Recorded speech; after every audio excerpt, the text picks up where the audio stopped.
Well, early voting is underway right now in a state that always plays a big role in presidential elections, and that is the state of Florida. Election officials say there are more than 1 million ballots already being returned by mail, slightly more of them by registered Republicans. Phil Keating's live at the polls in Miami with more. Phil?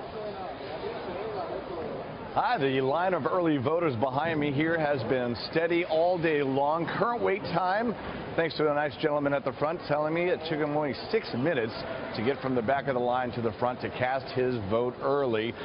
So hit times here, wait times rather, for the early voting has not been a problem downtown, although there are reports at a couple of other locations where people are having to wait upwards of 30 minutes, 45 minutes, even 2 hours at some point.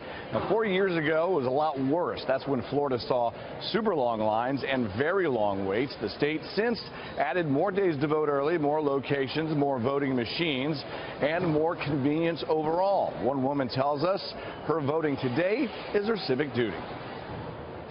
No waiting time, and I'm very glad that I could come here with my 2 grandkids to show them democracy.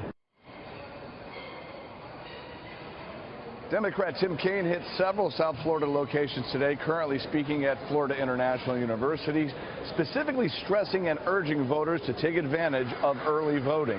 As for Donald Trump, he's north of Miami. He's also in Florida today, meeting with some farmers and holding a 3 o'clock rally in St. Augustine before heading over to Tampa.